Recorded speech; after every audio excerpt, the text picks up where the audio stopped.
제가 기록한 문서들이 있습니다. 20대 초반에 제가 3, 4년 동안 이거를 펼쳐본 게 두세 번밖에 되지 않거든요. 오늘 아침에 한번 펼쳐봤습니다. 이게 그때 서류들입니다. 91년도 때 쓴 파일이고 20대 초반에 한참 전이죠. 이렇게 읽다가 그 첫 장에 이런 글이 써 있었습니다. 시편 20편 4절 5절 말씀, 내 마음의 소원대로 허락하시고 내 모든 계획을 이루어 주시기를 원하노라. 우리가 너의 승리로 말미암아 개가를 부르며 우리 하나님의 이름으로 우리의 깃발을 세우리니 여호와께서 내 모든 기도를 이루어 주시기를 원하노라. 그러면서 개인적으로 이렇게 적고 있습니다. 할렐루야. 아니, 여러분 할렐루야 할 필요 없고요. 여기 그렇게 적혀 있다고요. 이 파일에 그렇게 적혀 있어요. 22살짜리가 쓴 글이에요. 열방 가운데 주의 이름을 송축하며 모든 민족과 백성으로 더불어 주의 이름이 높아지게 하심을 감사합니다. 하나님께서는 지극히 광대하시며 그의 성실이 크심을 내 영혼이 칭송합니다. 마지막 20세기의 주의 재림의 날이 심히 가까운 때에 이 영혼을 통해서 주의 계획하신 일을 어떠한 사탄의 방해 없이 이루기를 간구하며 주께서 주님의 나라의 확장을 위해서 주의 도구로 쓰임받게 하심을 감사합니다. 1989년 6월 14일부터 시작된 개인적인 영성훈련과 준비된 기도 기간을 통해 시작된 개인적인 주님의 일의 계획하심이 이 글을 쓰는 그 시점 91년 9월 2일로 구체적인 계획하심과 길을 보여주심으로 인해 감사를 드립니다. 앞으로의 일들, 특별히 93년 3월 8일까지 더욱더 깊은 영성훈련과 육체적인 훈련, 또한 2년간에 걸친 제자화 과정의 구체적인 방침을 확정하고 선교훈련을 통해 계획적인 헌신자훈련과 그리고 개인적인 자질 향상에 중점을 두고 그 후 3년간 주의 사역이 시작되기 위해 이 모든 일이 하나님의 뜻대로 되기를 간구하면서 가로 열고 1차 계획, 피기영, 도장 딱 찍혀 있습니다.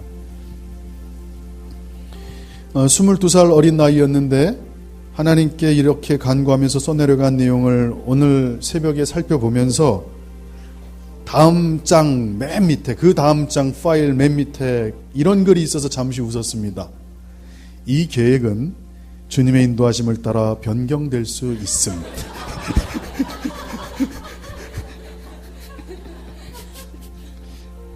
그러면서 그 다음 장에 훈련의 방향성에서 쭉 글들을 썼고 훈련의 목적에 대해서 글을 쓰고 그 다음 페이지에 영성이라면서 제가 글을 이어가고 있습니다.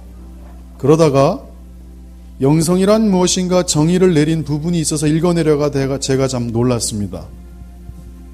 이 22살짜리 청년, 하영인 나이가 지금 20살이지 어린 청년이 쓴 이 글, 영성이란 어떠한 환경, 시간, 장소, 여건, 상황 등에 관계없이 하나님의 임재하심을 느끼는 것이다.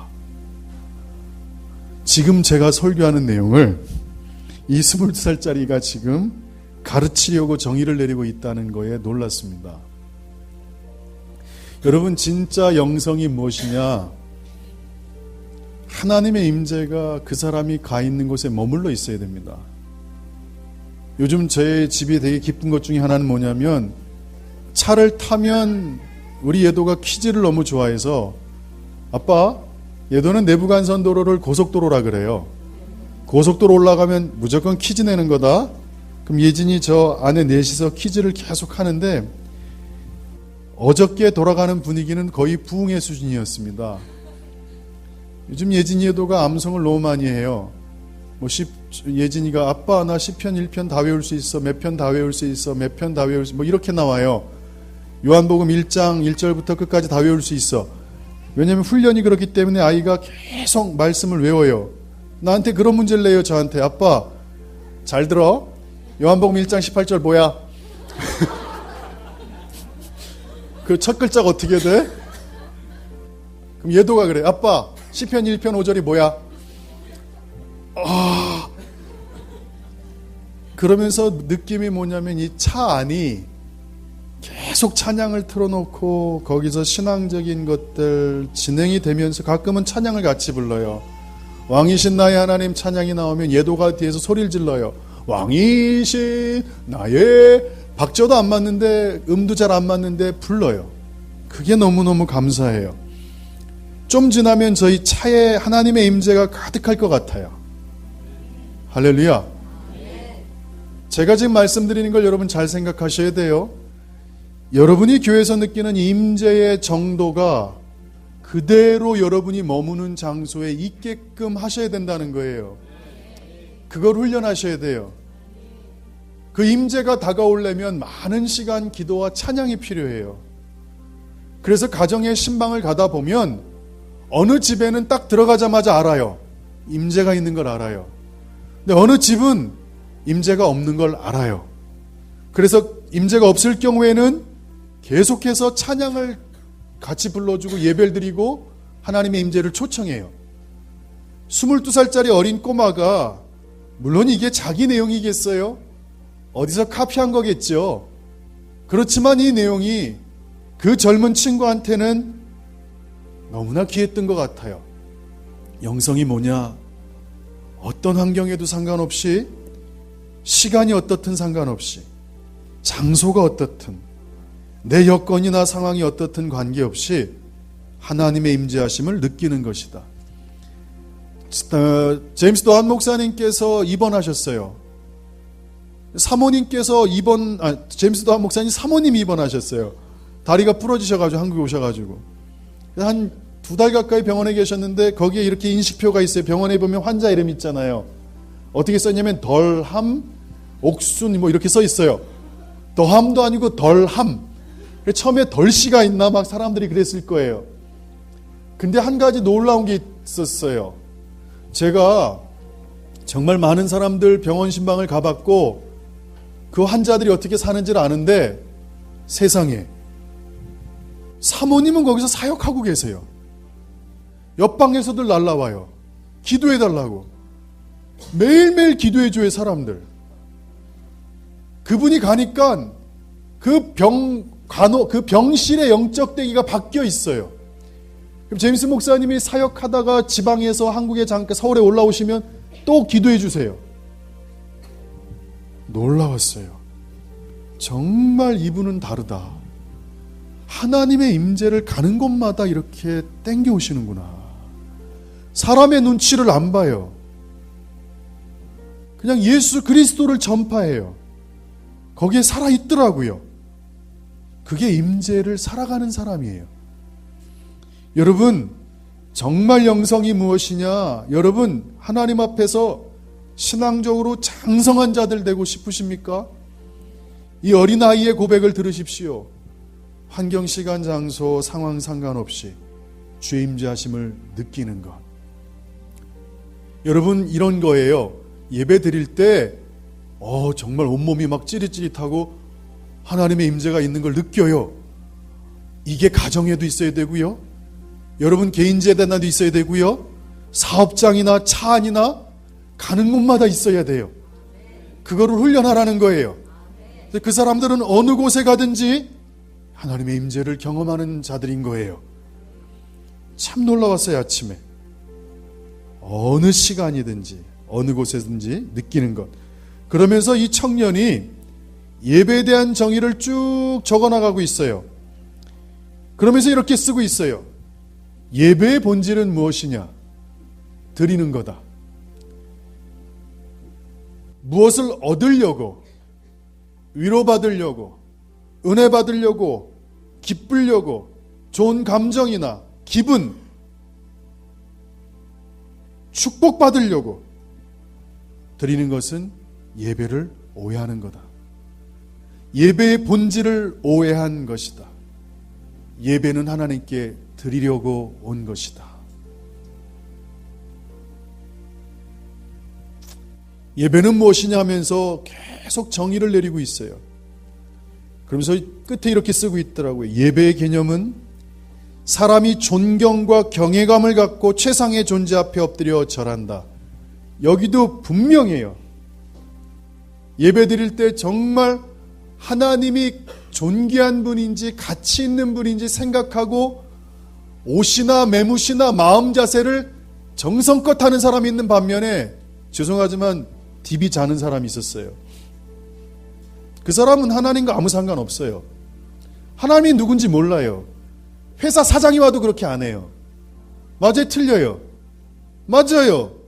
하나님을 우습게 보기 때문에 자는 거예요. 아니, 피곤해서 잘 수는 있어요.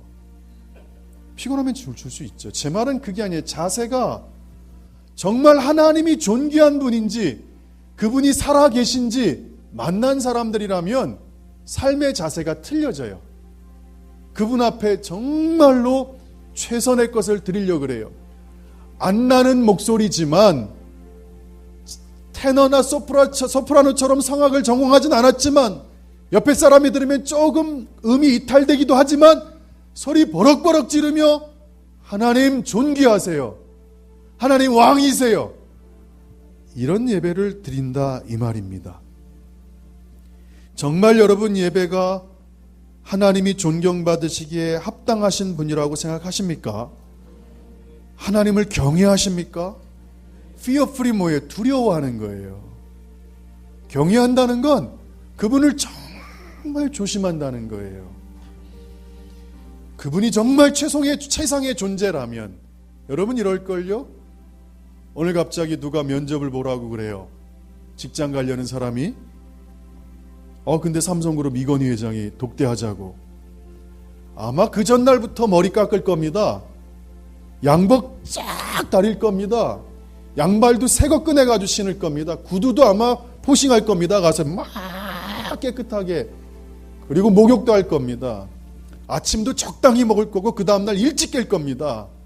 그리고 그 사람 앞에 갈 때 긴장할 겁니다. 문을 열고 그 사람 앞에 딱 갈 때 정중히 인사할 겁니다. 안 깨나. 앉을 때 자세가 어떨까요? 정말 정숙할 겁니다. 하물며 인간 앞에서도 그렇게 경외함을 표출하는데 여러분 하나님은 만홀히 여김을 받을 분이 아니십니다. 하나님은 존귀한 분이십니다. 할렐루야. 그래서 우리가 하나님 앞에 예배드리는 겁니다. 그분께 최상의 성품에 합당한 영광을 드리는 겁니다. 존경을 드리는 겁니다. 경의를 표하는 겁니다. 그 앞에 엎드리는 겁니다. 이 청년이 그렇게 정의를 하고 있더라고요. 글을 읽으면서 몇 가지 감사한 게 있었습니다. 먼저는 참으로 오래된 글이지만 지금 제 나이에 그 친구를 바라보면서 대견하더라고요. 제가 좀 일찍 결혼했다면 제 친구 중에 19살에 결혼한 친구들이 있거든요. 그럼 벌써 그 아이들이 이제 30 다 돼가는 나이일 텐데 아마 제가 일찍 결혼했으면 22살짜리 아들도 있음직한데 참 좋았습니다. 하나하나 읽어봤습니다. 얼마나 꼼꼼하게 신중하게 정리가 되어 있든지 이 파일을 보면서 참 열심히 살았구나. 하나님 앞에 참 잘 살아보려고 몸부림치며 그 청년이 살았구나 하면서 생각이 들더라고요. 그게 첫 번째 감사고 두 번째 감격은 이 22살 청년이 쓴 내용을 읽으면서 기뻐하고 감사하는 지금 제 상황에 대한 감사였습니다. 만약 제가 이 22살 때 하나님 앞에 이 헌신의 약속을 도장까지 찍으면서 했는데 약속을 지키지 못하고 이 파일 3개가 제 인생의 하나의 기억으로만 제가 하나님을 떠나서 그 집의 저 구석에 처박혀 있는 파일이었다면 얼마나 마음이 그랬겠습니까? 그러나 펼치면서 제가 감사로 고백할 수 있었던 것, 하나님 지금 이걸 보면서 감격해하는 제 자신의 지금 현재 상황에 감사합니다. 안 바뀌었군요. 벗어나지 않았군요. 그때부터 지금까지 한 길을 갔군요. 하나님 고맙습니다. 그래서 감격했어요. 여러분 궁금하죠? 보세요. 참 잘 서 있습니다. 24년이 흐른 지금 벗어나지 않았습니다. 그때 그 약속에서 다른 곳으로 방향을 틀지도 않았습니다. 계속 나가고 있습니다. 그래서 한없이 감사했습니다. 그래서 오늘 여러분과 이 예배에 대해서 조금 더 한번 살짝 나가볼게요. 기독교인들이 착각하는 게 있습니다. 내가 그렇게 기도했는데 왜 응답이 없냐고 항변합니다. 여러분 평상시 하나님과 관련 없다가 큰 사고나 변고를 겪게 되면 갑자기 하나님을 찾습니다. 그리고 하나님께 기도합니다. 들어달라고. 그러나 자신의 기도가 응답되지 않았다는 걸 느낄 때 바로 하나님께 등을 돌려버립니다. 그런 일이 이 땅에 참 비일비재합니다. 예를 들어서 교회 잘 안 다니는 친구가 교회 다니는 부모가 있는데 부모가 만약에 죽음을 경험한다든가 어려움을 겪거나 큰 병을 들었을 때 평상시 교회 안 다니지만 그나마 어머님을 사랑하기 때문에 하나님 앞에 막 어머님 살려달라고 했을 때 그 어머님이 한순간 돌아가시고 그 다음에 신앙을 떠나버리는 이런 일들 이 땅에 너무나 많이 있습니다. 그런데 이 사람들은 정말로 성경을 모르는 겁니다. 진리를 너무 모릅니다. 하나님을 참으로 모르는 것 같습니다. 여러분, 하나님께서는 기도를 들으실 때 반드시 조건이 있습니다. 나는 너희의 기도를 이렇게 하기 전까지는 듣지 않는다고 말씀하십니다. 하나님이 하신 조건이 응하면 그때 응답하십니다. 조건이 채워지지 않으면 절대 하나님은 기도를 듣지 않으십니다. 한번 말씀을 살펴볼까요? 이사야 59장을 한번 펼쳐보십시오.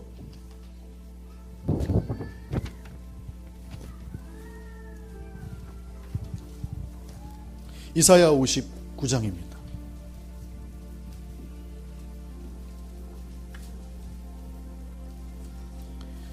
1절 2절을 살펴보십시오. 읽어보겠습니다. 한 목소리로 시작.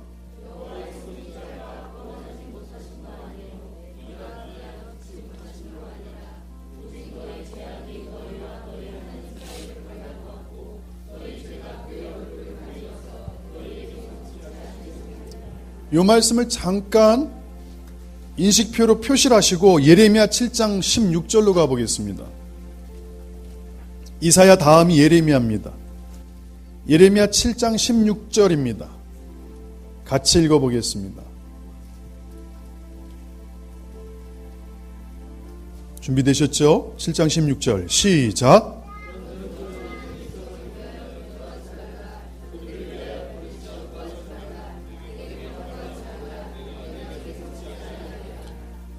여러분, 이 말씀을 어떻게 받으십니까?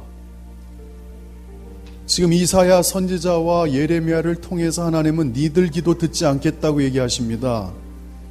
내가 손이 짧니? 내가 귀가 둔하니?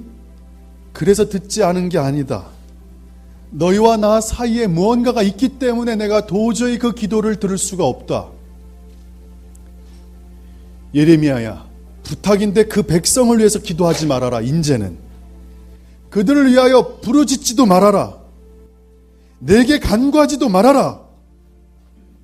내가 너에게서 듣지 않을 것이다. 앞을 보십시오.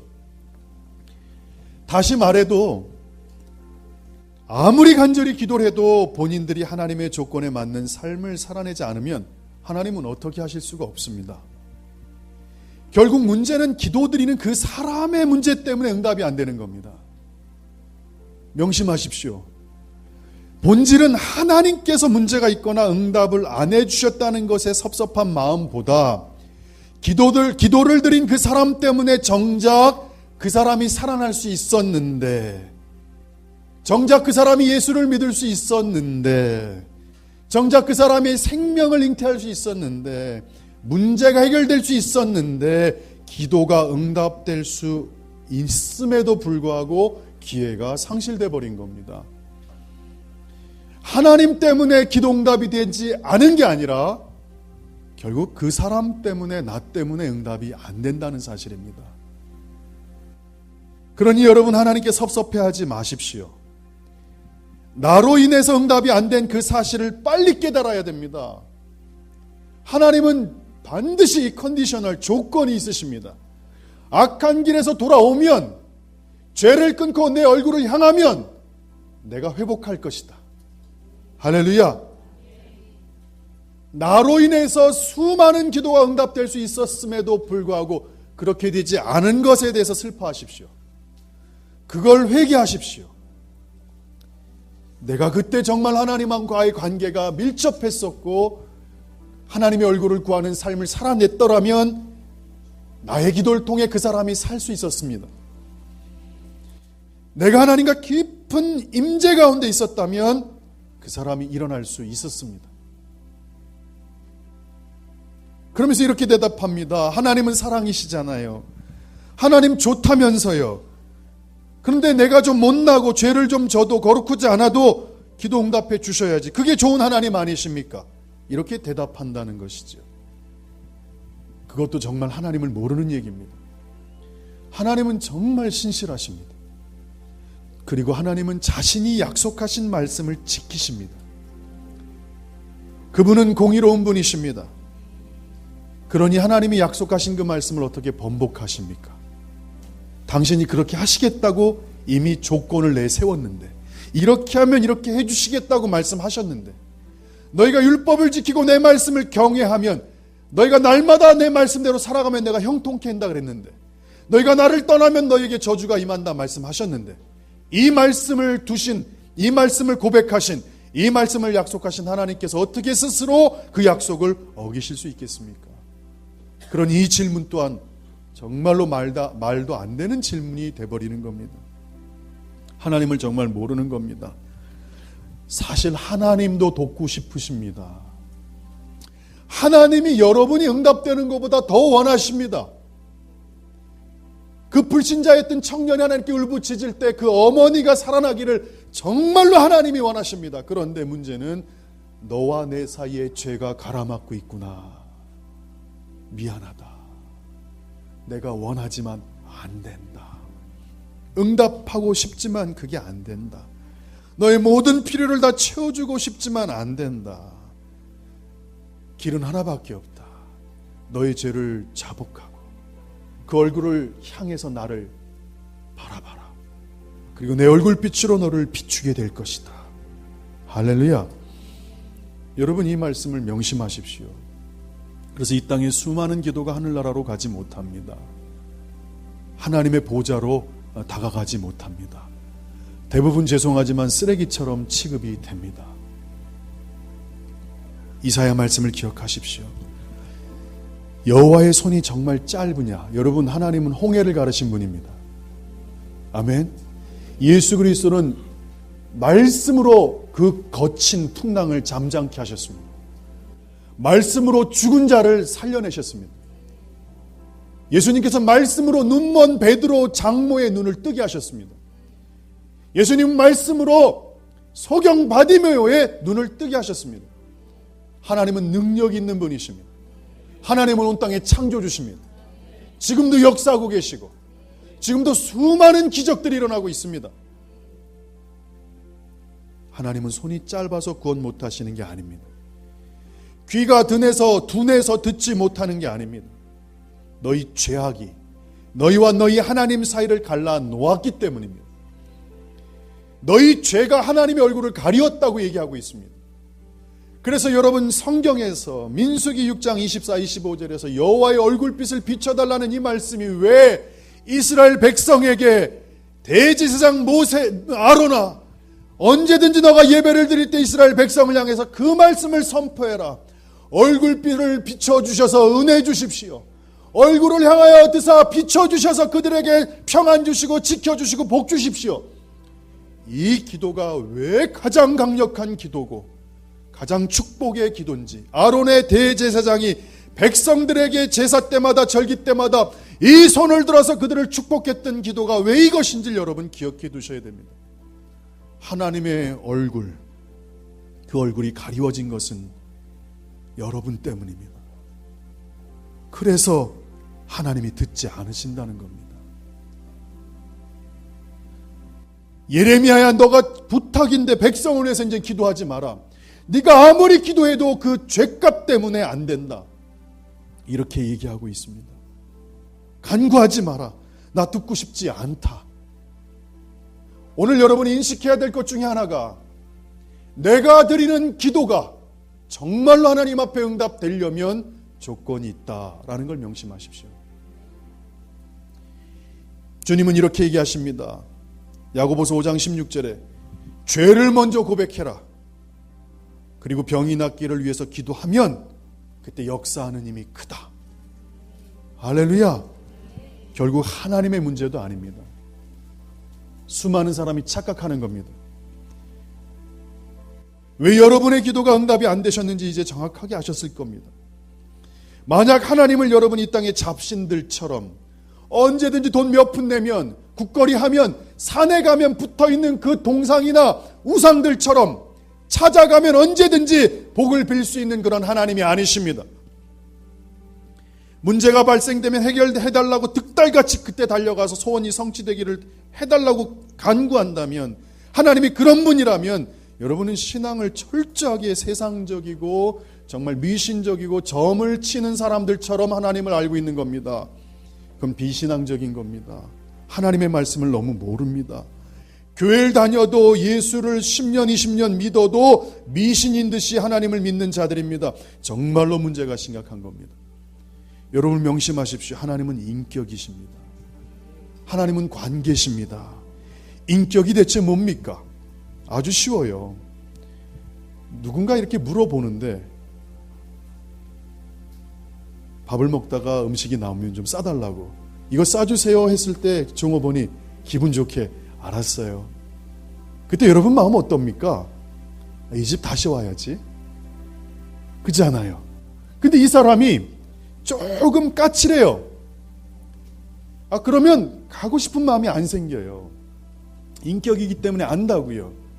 관계를 하고 있기 때문에, 눈으로 말로 관계를 하고 있기 때문에 명확하게 알아요. 인격과 인격이 만났기 때문에. 여러분, 하나님은요, 서로를 향한 감정과 사랑, 느낌, 배려를 공유하시는 분입니다. 절에 불상 앞에 여러분 고백하십시오. 집에 왔는데 그 불상이 뛰어오는 거 봤습니까? 집에까지 달려와가지고 여러분 등을 안아준 적 있습니까?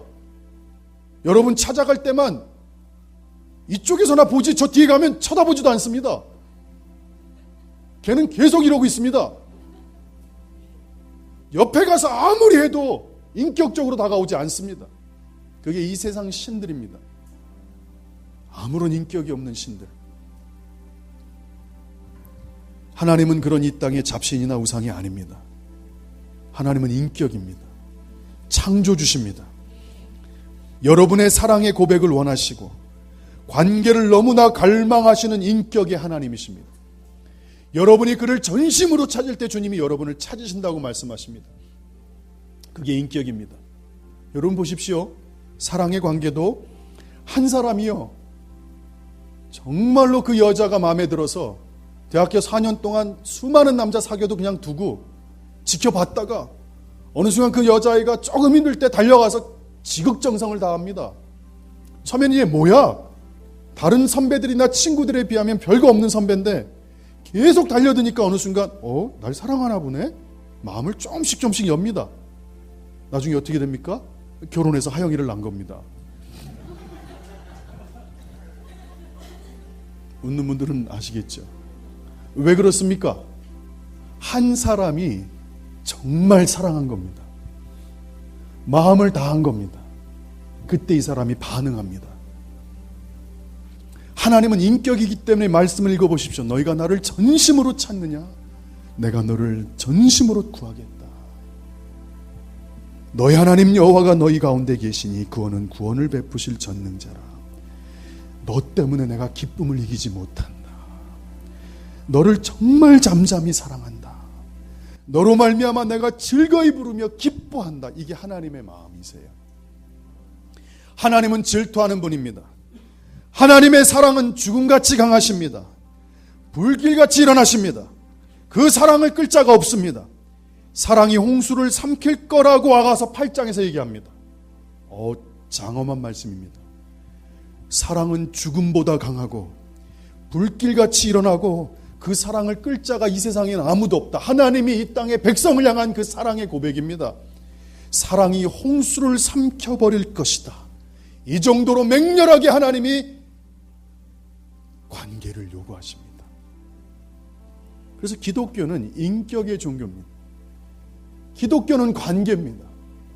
그래서 여러분이 하나님을 어떻게 대하느냐, 어떻게 하나님께 나아가느냐에 따라서 그 기도가 응답되고 안 되고 결정이 난다는 사실입니다. 여러분, 남녀가 서로 좋아 죽고 싶을 때도 있는데요, 너무 싫어서 어느 때는요 숨소리조차, 발걸음조차 부담스러울 때가 있습니다. 이런 관계는 왜 일어납니까? 인격이기 때문에 일어나는 겁니다. 느낀다고요. 이 사람 상한 거 느낀다고요. 여러분, 결혼 생활은 딴 거 아니에요. 그 사람 좋아하는 거 해주는 거 하지 마세요. 부탁인데 그 사람 싫어하는 것만 하지 마세요. 그러면 잘 가요. 이해되시냐고요? 끄떡하시는 분들 알 거예요. 그 사람 좋아해 주는 것보다 싫어하는 거 하지 않는 게 더 오래 가요.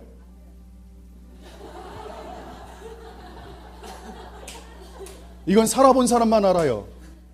아무리 선물 공세해봐요. 나는 계속 코치 사주는데 아내는 루이비통이야. 아무 의미 없어요. 나는 최선을 다해 노력해요. 청소해주고 빨래해주고 아내는 그거 원하는 거 아니에요. 그 사람이 원하는 거, 싫어하는 것만 하지 마세요. 싫어하는 거, 여보 양발은 좀 소파 밑에 집어넣지 말고 세탁기에다 좀 넣어줄 수 있어? 속옷하고 겉옷을 좀 분리해서 넣어줄 수 있어? 어떻게 생각해? 이불은 조금 접어주는 게 어때? 그것만 해도 여러분 인생 성공합니다. 진짜입니다. 나중에 남자들 조심하세요. 제 주변에 나이 드신 분들이 밥 못 얻어먹는 분들 계십니다. 진짜입니다. 여자분들이 참는 겁니다. 지금 참다가 어느 순간 터지면 걷잡을 수 없습니다. 왜냐하면요, 여자는 혼자 살 수 있어요. 남자는 혼자 못 살아요. 그래서 제가 그렇게 아내한테 잘하려는 거예요. 예진이가 그래요. 맨날 아빠는 우리 집에서 엄마가 대장인 거 잘 아는 것 같아. 그래서 전 교회 올 때가 제일 행복해요. 교회 오면 제가 대장인 것 같거든요. 말만 하면 다 들어줘요. 물. 근데 집에만 가면 벌써 분위기 바뀌어요. 아내가 그러더라고요. 집에선 내가 대장이야. 맞아요. 맞아요. 잘 보세요. 하나님은 인격이세요. 우리가 하나님 형상 닮았죠. 우리가 인격이기 때문에 하나님 인격인 게 아니라 그분이 원래 인격이시기 때문에 우리가 그 형상을 닮은 거예요. 하나님은 우리를 왜 창조하셨어요? 관계 맺자는 거예요. 나의 사랑을 너한테 보여주겠다는 거예요. 온 우주에 이전에도 이후에도 나 같은 신은 없었다. 그리고 신이란 건 존재하지 않는다. 내가 너희를 창조했다. 내 형상대로 창조했다. 나와 관계하자. 사랑하자. 할렐루야. 인격이에요. 예수님도 인격이에요. 성령님도 인격이에요. 그래서 기독교는 관계예요. 인격의 종교예요. 다른 세상 잡신하고 틀려요. 호랑이 신, 코끼리 신, 일본의 몽키 신, 언제 나 힘들 때 그들이 와가지고 코끼리가 등 두들겨주면서 힘들었어, 괴로웠어, 이런 신 보신 적 있냐고요. 이 세상 잡신들 정말 말도 안 되고, 우리 하나님 같은 분은 없으세요. 하나님이 온 땅을 창조하셨어요. 하나님과 이 땅의 백성이 언약으로 관계를 시작하고 깊은 관계를 맺어서 나는 변함없으니까 너도 변함없는 사람 되라. 너가 나를 경외하면 내가 평생 너를 축복할 것이다. 그 관계를 계속 끌고 가서 너를 향한 뜻이 언젠가 성취될 것이다. 난 너를 향해 이런 목적과 뜻이 있다. 기독교는요, 언약의 관계를 시작해서 이끌어 가시면서 성취하는 놀라운 종교입니다. 관계의 종교입니다. 왜 하나님께서 기도를 받지 않으시고 여러분의 소원을 듣지 않으십니까? 막힌 게 있기 때문에 그렇습니다. 하나님 탓을 해서 성립될 게 아닙니다. 죄는 무엇입니까? 쉽습니다. 하나님의 말씀에서 벗어난 겁니다. 하나님께서 하라는 거 안 하는 겁니다. 그냥 그게 죄입니다. 하나님이 이렇게 하라라고 말씀했는데 안 하는 것, 그게 죄입니다. 오늘 기도에 대해서 잠깐 살펴봤는데 사실은 이게 오늘 본론입니다. 한번 저를 보십시오. 이거랑 비슷한 한 가지 더 살펴보겠습니다. 많은 사람들이 예배를 드리러 옵니다. 근데 하나님은 이렇게 말씀하십니다. 너희들 다 찬양을 드리지. 정직하지 않은 자의 찬양은 내가 안 받는다라고 말씀하십니다. 입술로 아무리 찬양을 드려도 정직하지 않으면 내가 찬양을 받지 않겠다라고 말씀에 못을 받고 계십니다. 이게 놀라운 겁니다. 너희 의인들아 여호와를 즐거워하라. 찬송은 정직한 자들이 마땅히 할 바로다. 여호와여, 주의 장막에 머무를 자 누굽니까? 주님의 거룩한 산에 사는 자 누굽니까? 정직히 행하는 자들이다. 여러분 이 얘기 잘 들으십시오. 이건 도전입니다. 여러분의 기도가 다 안 올라간다는 사실을 인정하고 가십시오. 일단. 그리고 여러분의 찬양이 다 드려지지 않는다는 걸 인정하십시오. 하나님이 원하시는 건 그 사람이 하나님 앞에 어떻게 세워져 있느냐, 그것을 예의주시하신다는 겁니다. 주님의 전에 나오는 자들, 하나님의 이름을 부르고 기도를 응답해 주시고 복 주시고 형통케 하시는 하나님, 그 하나님은 누굴 찾느냐? 정직한 자를 찾습니다. 국어사전엔 이렇게 나오죠. 마음에 거짓이나 꾸밈이 없이 바르고 고듬. 그러나 이것은 한국적 개념의 정직의 개념이고 성경이 말하는 정직의 개념이 무엇이냐? 흠없는 자들, 진실하게 살려는 자들, 변덕이 없는 성품, 도덕적으로 종교적으로 흠이 없으려는 자들, 다시 말하면 한눈 팔지 않는다. 여러분 눈이 두 개인데요, 한눈을 판다는 건, 눈이요 여러분 서로 따로 보면요 사람은 절대 못 걷습니다. 쓰러져 버립니다. 두 눈이 초점이 일치될 때만 이 사람이 균형 감각으로 걸어갈 수 있습니다. 근데 이 한 눈이 딴 데로 간다는 겁니다. 이 한 눈을 팔아버린 겁니다. 한눈 팔았기 때문에 제대로 갈 수가 없는 겁니다. 자기는 제대로 가는데 옆으로 자꾸 몸이 기울어져 가는 겁니다. 하나님은 이것을 성경에서 정직이라고 얘기하고 있습니다. 온전해라. 온전하다는 게 완벽하다는 게 아닙니다. 영적으로 좋을 때도 주님을 의지하는 삶, 죄를 짐에도 불구하고 하나님께 죄를 고백하고 주님을 의지하려는 삶, 할렐루야. 하나님의 의지에 전적으로 순종하려는 마음가짐, 하나님만을 의지하는 상태를 정직한 자라고 얘기하는 겁니다. 하나님이 가장 싫어하는 게 자기 배를 신으로 삼는 자들입니다. 하나님과 상관없이 인생을 살아가는 자들을 주님이 악하다고 말씀하고 있습니다. self-centered, God-centered 두 개가 나뉩니다. 자기 자신을 중심으로 두고 사는 사람과 하나님을 중심으로 두고 사는 사람, 정직한 자는 누구냐? 어떤 상황에도 하나님을 의지하려는 자, 그들을 정직한 자라고 성경은 얘기하고 있습니다. 여러분이 하나님을 전심으로 의지하고 바로 서 있으려고 하지 않는다면 그 사람의 기도와 찬양은 죄송하지만 응답되지 않고 드려지지 않습니다. 저는 소망이 있습니다. 예수생명교회 성도들이 신앙의 단계가 다 다르고, 어떤 사람은 장성한 자고 어떤 사람은 아직은 초신자지만 그럼에도 불구하고 매 순간순간 상황이 다가올 때 하나님의 뜻을 쫓으려는 자들, 하나님의 말씀대로 살려는 자들, 하나님을 의지하려는 자들, 그들로 세워지길 마음 다해 소망하고 있습니다. 할렐루야. 이 단어, 이 히브리 단어가 히브리어로 탐임이란 단어인데 한 단어가 더 있어요. 아샤르란 단어가 있어요. 이 단어는 원래 뜻은 좀 다르지만 복이라는 뜻이지만 그 안에 정직이라는 단어가 포함되어 있어요. 놀라운 게 이렇게 돼 있어요.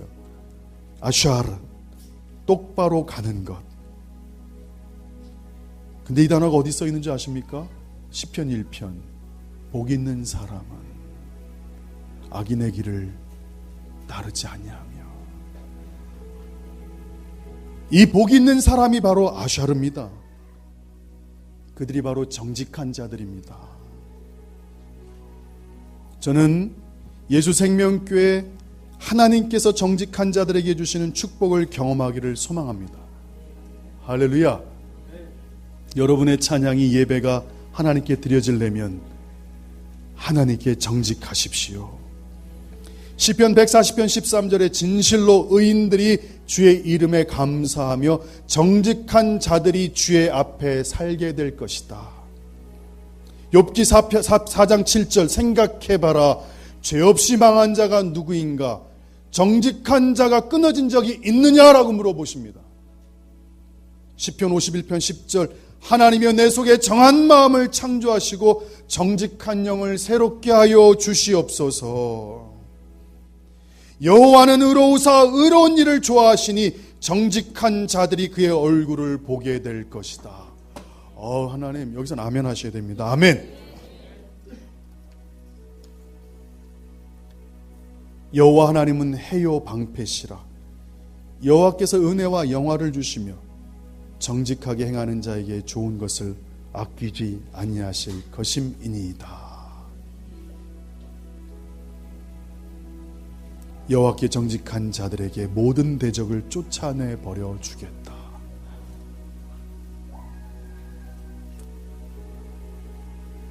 오늘 이 말씀은 여러분에게 조금 생각해 봐야 될 말씀이라고 저는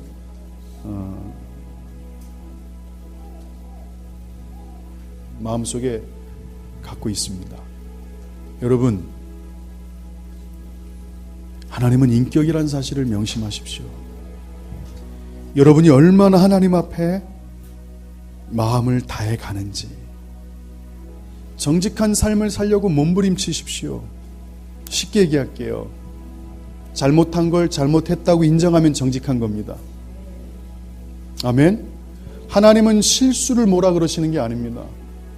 그의 정직함을 하나님이 아름답다 하십니다. 다윗이 어땠는지 아시겠죠? 끝까지 숨기고 있다가 나단 선지자가 와서 밧세바 사건을 지적했을 때 어떡합니까? 바로 엎드려 버립니다. 엎드렸다는 게 뭡니까? 인정해 버렸다는 겁니다. 하나님 맞네요. 인정해 버립니다. 실수한 거는 그냥 벌을 받으면 됩니다. 그걸로 끝납니다.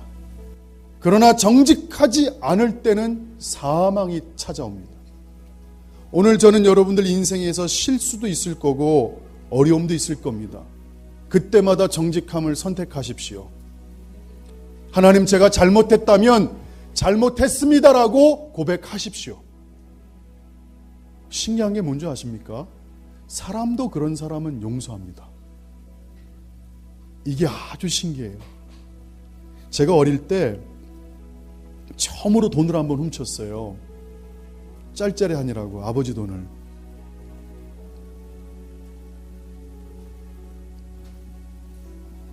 아버지 돈을 싹 훔치고 나왔는데 얼마나 가슴이 쿵쾅쿵쾅 뛰든지 그 돈을 갖고 제가 따서 집어넣으려고 그랬죠.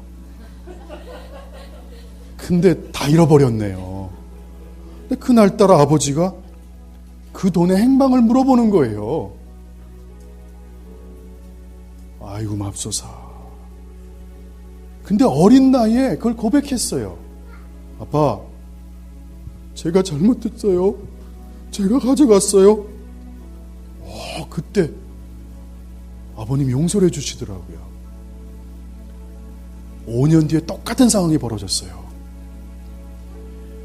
그날도 짤짤이 때문에 어쩔 수 없이 아버지 돈을 훔쳤어요. 집에 왔는데 돈의 행방을 물어보시더라고요. 끝까지 아닌 척했죠. 그리고 바로 제 얼굴은 돌아갔습니다. 그때 깨달았어요. 그냥 솔직히 얘기할 걸. 사람도 여러분 실수하는 건 어쩔 수 없어요. 그러나 정직하면 그 사람의 인품이 드러나요. 저는 여러분이 하나님 앞에 정직하길 소망합니다. 왜 내 인생 왜 이렇게 꼬일까? 힘들까? 여러분 그게 하나님 뜻입니까? 아닙니다. 하나님은 복 주시기 원하십니다. 하나님은 여러분들이 형통하길 원하십니다. 인생의 모든 게 잘 되길 원하시는 아버지 마음입니다. 예진이 없죠? 있어요? 귀 좀 잠깐 막아줘요. 예진이가 피아노 학원을 다니는데요. 피아노 학원에서 한 아이가 예진이를 요즘 째려봐요. 예진이가 문을 열고 나오면 손을 막 때리려고 그러고 아이가 마음이 상해가지고 집에 왔어요. 아빠 이런 일이 있었어요. 근데 그 얘기 딱 듣는데요. 이게 들어보니까 애들 싸움이 부모님 싸움 되는 걸 제가 바로 알았어요. 시간이 처음엔 괜찮았는데 혼자 걸어가는데 갑자기 여기서 뭐가 훅 올라오는 거예요. 별 생각을 다 해요. 뚝밤을 줄까? 가서 혼내줄까? 걔네 부모를 만날까? 제가 제 딸을 딸이라서 눈이 가린 게 아니라 9년 동안 지켜봤는데 그 아이가 그런 애가 아니에요. 마음 여리고 착한 걸 알기 때문에. 아니 이런 가뜩이나 저는 딸 바보거든요. 아니 이런 딸을 어떻게, 마음이 너무 상했어요. 그 다음 날이에요. 제가 아예 피아노 학원을 갔답니다. 밖에서 30분을 기다렸어요. 들어갈까 말까. 너 걸리기만 해봐. 너 내 딸을. 기도하는 거죠. 내가 목사인데 기도해요. 하나님 이거 어떡하죠? 랄랄랄라 막 기도하다가 너 들어가면 정말 내 눈 부라릴 거야. 내가 너 정말 내 딸한테 그러면 안 돼. 내가 너 목소리 깔고 야 너 내 딸이 어떤 애인데 너희 막 그러고요. 마음에 결심을 했어요. 2층을 막 떠벅떠벅 올라 문을 탁 열었는데요. 그 아이가 저기서 저를 보더니 인사를 하는 거예요. 안녕하세요. 인사를 딱 하니까 제가 어떻게 된 줄 아십니까? 예.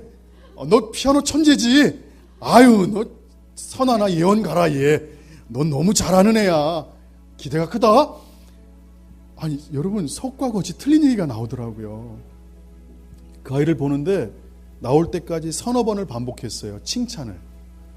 제 마음은 정말 혼내주려고 들어갔는데 그 아이 앞에서 칭찬하고 있는 제 모습을 보면서 조금 가식 같다라는 생각도 좀 들었지만 어쨌든 제 입에서 칭찬만 계속 나왔어요. 그러면서 이제 나올 때 걔를 또 쳐다봤죠. 손을 흔들었어요. 안녕? 그러고 나오는데 씁쓸한 거예요. 우리 딸 괴롭혔다는데 그냥 어떻게 혼내지도 못하고 나왔네. 그리고 이제 차를 타고 왔는데 예진이가 그러는 거예요. 아빠, 언니가 어저께 그런 거는 뭐 기분이 안 좋은 일이 있었나 봐. 오늘 인사 잘해주고 나한테 너무 잘해주던데? 아이고 맙소사. 그리고 어저께 나를 째려본 건 아마 옆에 봤던 것 같아. 나를 째려본 건 아닌 것 같아. 그 얘기를 탁 듣는데 아이고 하나님 감사합니다. 아이고 맙소사. 큰일 날 뻔했구나. 그때 예레미야의 한 말씀이 딱 와닿았었어요. 여러분 예레미야 한번 펴볼게요. 이 말씀이 와닿으면서 참 은혜로웠습니다.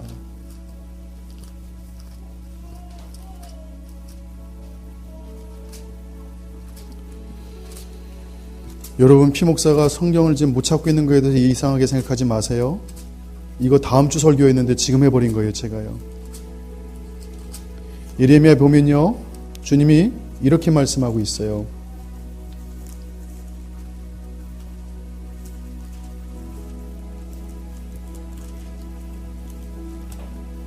주님 빨리 찾아주십시오. 오른쪽 위편에 있습니다.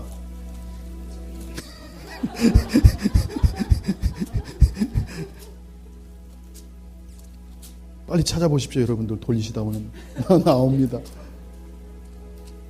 주님 왜 안 나오죠?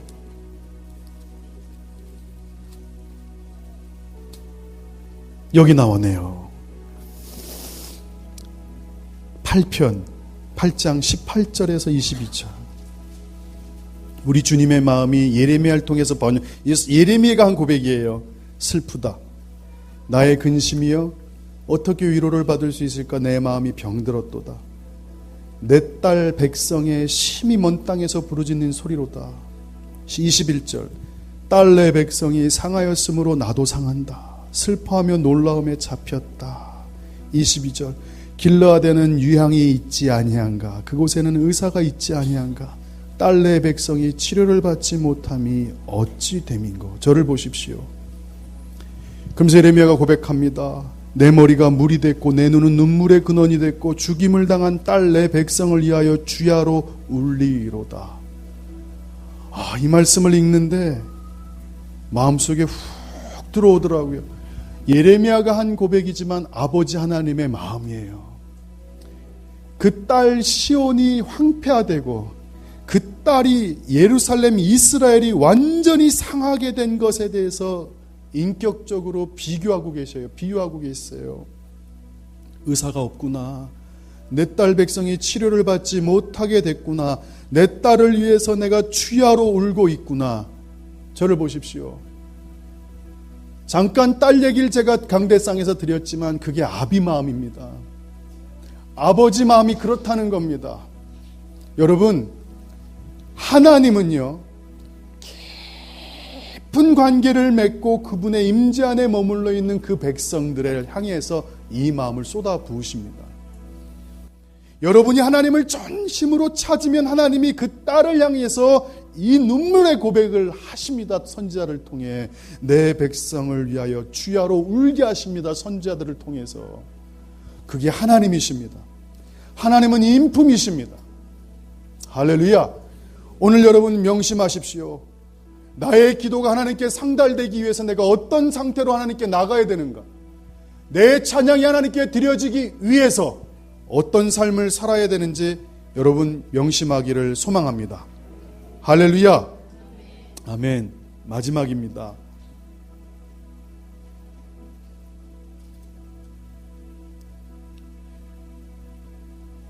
눈을 잠깐 감으시고요.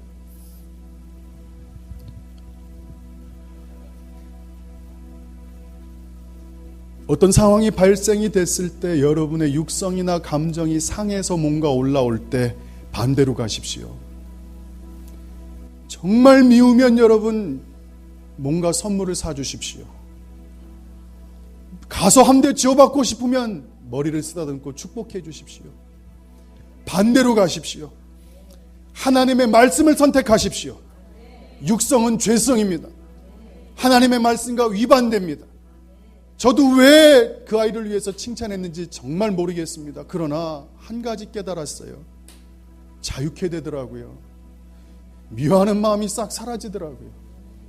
하루 동안 정말 지옥이었어요. 눈 감으셔요.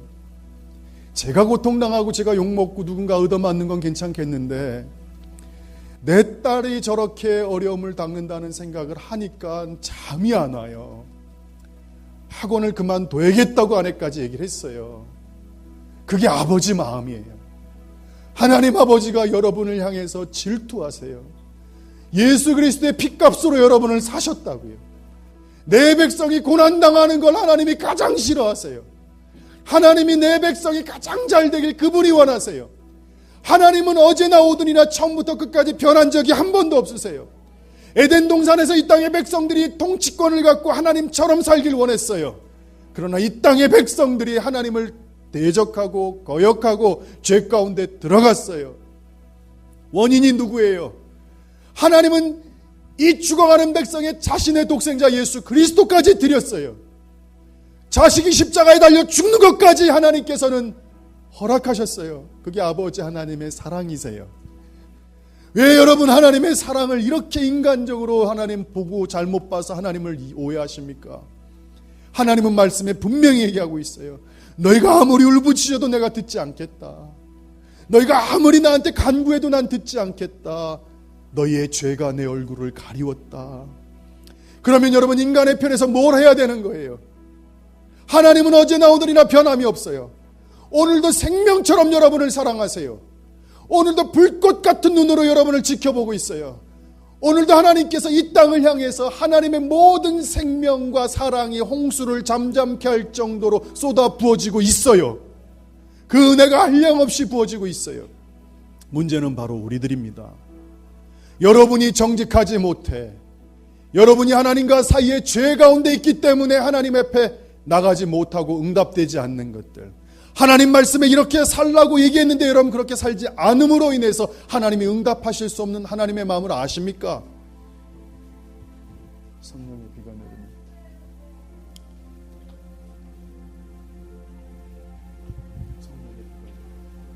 여러분 눈 감고 한번 들어보세요.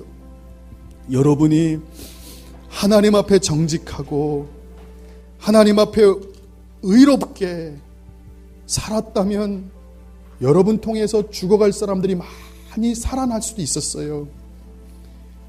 여러분 한번 잘 생각해 보세요. 그게 우리에게 허락한 하나님의 영적 권위예요. 여러분을 통해서 많은 사람이 생명을 누릴 수 있었어요. 여러분 통해 많은 사람이 예수께로 나올 수 있었어요. 그러나 나의 죄성과 육성과 시기와 질투 때문에 그들이 길이 막혔을 수도 있어요. 하나님은 한 영혼을 구하기 위해 자신의 생명을 독생자 예수 그리스도를 통해서 감당케 하셨어요. 그러나 문제는 우리예요. 우리가 그렇게 살기 때문에 안 되는 거예요. 할렐루야. 오늘 그걸 여러분 고백하셔야 돼요. 하나님, 그래요. 저 때문이네요. 결국은 제가 하나님과의 관계가 막혔기 때문이네요. 하나님, 결국은 저로 인해서 많은 것들이 해결될 수 있었고 정말 많은 문제들이 하나님 앞에 온전케 될 수 있었는데 제가 착각했네요. 하나님, 이제는 그런 실수 안 할게요. 하나님, 제가 성령으로 충만하고 정직하고 거룩하고 정결하게 살게요. 그래서 의인의 간구가 하나님 많은 사람들에게 역사하고 그 기도로 많은 사람이 살아나는 것을 저를 통해 보여주세요. 하나님, 오늘 간구합니다. 내 마음에 하나님 정결함을 허락하여 주시옵소서. 하나님, 내 안에 정직한 영을 새롭게 하여 주시옵소서. 원하십니까? 여러분의 찬양이 온전히 드려지길 소망하십니까? 여러분의 기도가 즉각적으로 응답되길 소망하십니까? 의인의 간구가 그래서 역사 하나님이 큰 겁니다. 의인들이 될지어다.